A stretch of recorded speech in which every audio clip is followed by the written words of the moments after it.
Washington পোস্টের প্রতিবেদন। ভারতের চক্রান্তে প্রতিবেশী দেশে একের পর এক গুপ্ত হত্যা। পাকিস্তানের সঙ্গে ভারতের শত্রুতা নতুন নয়। স্বাধীনতার পর থেকে দ্বন্দ্বে লিপ্ত দক্ষিণ এশিয়ার এই দুই প্রতিবেশী একাধিকবার যুদ্ধেও জড়িয়েছে তারা, কিন্তু সাম্প্রতিক বছরগুলোতে শত্রুপক্ষের বিরুদ্ধে প্রত্যক্ষ যুদ্ধের পরিবর্তে গুপ্ত হত্যার কৌশল নিয়েছে ভারত। এমন অন্তত আধা ডজন হত্যাকাণ্ডের তথ্য বিশ্লেষণ করে বৃহস্পতিবার একটি বিশেষ প্রতিবেদন প্রকাশ করেছে প্রভাবশালী মার্কিন সংবাদ মাধ্যম দি ওয়াশিংটন পোস্ট।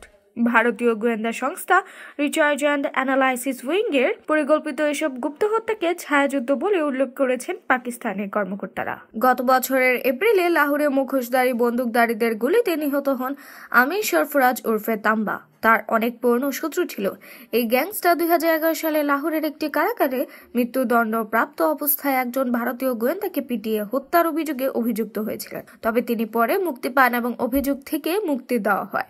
ভারতীয় কর্তৃপক্ষ ধারণা করে পাকিস্তানের ইন্টার সার্ভিসেস ইন্টেলিজেন্স ISI কারাগারের ওই হত্যাকাণ্ডের জন্য তাম্বাকে নিয়োগ করেছিল।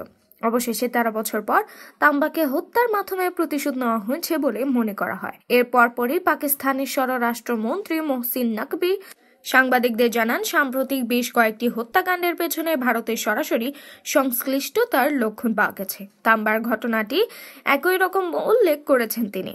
মোহসিন নাকভি বলেন, আমাদের কাছে বেশ কয়েকটি প্রমাণ রয়েছে যা দেখায় সাম্প্রতিক হত্যাকাণ্ডগুলো একই পরিকল্পনার অংশ। তিনি দাবি করেন 2011 সাল থেকে পাকিস্তানে একাধিক গুপ্ত হত্যায় ভারতের সক্রিয় অংশগ্রহণ রয়েছে। এই হত্যাকাণ্ডগুলোর লক্ষ্যবস্তু ছিলেন মূলত পাকিস্তানের লস্কর-ই-তাইবা ও জৈশ-ই-মোহাম্মদ সংগঠনের নেতারা, যাদের ভারতীয় সেনা বা সাধারণ নাগরিকদের উপর হামলার জন্য দায়ী করা হয়েছিল। এছাড়া কানাডা ও যুক্তরাষ্ট্রে যে শিখ বিচ্ছিন্নবাদীদের লক্ষ্যবস্তু করা হয়েছিল, সেই হরদীপ সিং নজ্জার এবং গুরপতওয়ান্ত পান্নুকেও সন্ত্রাসী বলে মনে করত ভারত। মোদি জামানায় বেড়েছে গুপ্ত হত্যা। ওয়াশিংটন পোস্টের প্রতিবেদন অনুসারে ভারতের প্রধানমন্ত্রী নরেন্দ্র মোদি পুনর্নির্বাচিত হওয়ার 2 বছর পর 2011 সাল থেকে এই ধরনের গুপ্ত হত্যা বেড়ে গেছে। ভারত 2019 সালে একটি কঠোর সন্ত্রাস বিরোধী আইন পাশ করার পর দেশটির স্বরাষ্ট্র মন্ত্রণালয় মনোনীত সন্ত্রাসীদের একটি তালিকা প্রকাশ করা শুরু করে।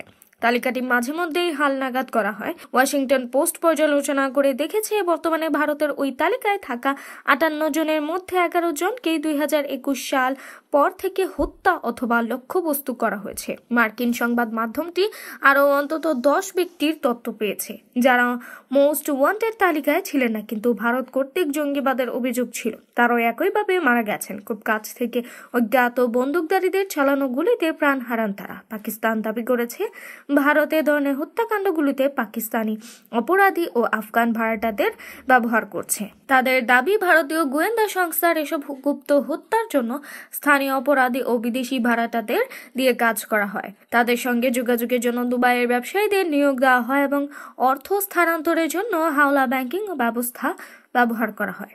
আন্তর্জাতিক প্রতিক্রিয়া ও উদ্বেগ। ভারত এই অভিযোগের ব্যাপারে কোনো মন্তব্য করেনি, তবে বিশেষজ্ঞরা বলেছেন এই পরিস্থিতি দক্ষিণ এশিয়ার উত্তেজনা আরও বাড়াতে পারে। পাকিস্তান আন্তর্জাতিক সম্প্রদায়ের মনোযোগ আকর্ষণের চেষ্টা করছে এবং এর মাধ্যমে আঞ্চলিক স্থিতিশীলতার জন্য হুমকি তৈরি হচ্ছে বলে তারা সতর্ক করেছেন।